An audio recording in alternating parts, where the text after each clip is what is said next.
One thing that I did in this book was I resurrected the writings of the secretary of the commission that was set up after the council to, on behalf of the council and its call for a reform of the Sacrament of Reconciliation, that commission that worked and ultimately produced the rite of penance, the ritual that is in use today. And there was quite a different vision for the way that that reform would be implemented at that time, and in the writings of this man who was the secretary. His name's Sotto Cornola, an Italian name. And theologically, I think that his vision was a very strong one.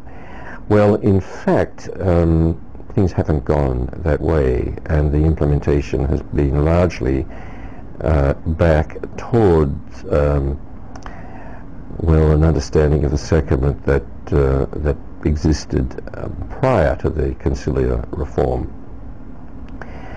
Well, as I say, I've resurrected this man's right. They were not in English. In fact, he published his major article on this in French, even though he's an Italian. I think it was a translation, into French, and published in a French journal, French language.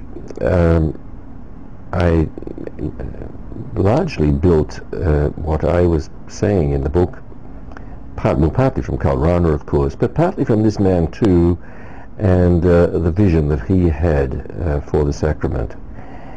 Well, I finished the book by saying that, recognizing that it is a sacrament in crisis, that a lot of people simply don't go to that sacrament anymore, and then those who do seem to just receive it rather infrequently. I think the situation in America, there's a lot of lamentation about the way the sacrament seems to be dying in America, but I think it's much worse in other countries than it is in America.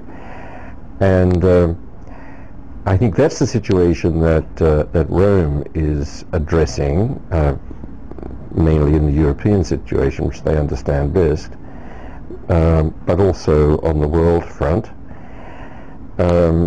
And the theologians are facing up to as well, as I have done in my book. And you're going to have differences of opinion here. And I think we just have to recognize that the authority in the Church will make the ultimate decision. But what I'm calling for is a free and open dialogue by people who are interested to see how this sacrament can be not just saved, but also developed. And I think it's a very important sacrament because the whole question of sin, it's a negative idea, of course, but it's an important one, and it's one that every Christian has to deal with in their life, in Protestantism as well as Catholicism. You might say it's even more important in the Protestant churches. So it's really what the Church in its official ministry can be doing about sin remains a very important issue, and as long as the Church's influence in that regard doesn't seem to be reaching out to people and convincing them, I think there's a major task there for thinkers, and I was hoping by my book to make some contribution to that. So I'm in favor of the Sacrament of Reconciliation, but I don't think it's a matter simply of going back to the way it was before.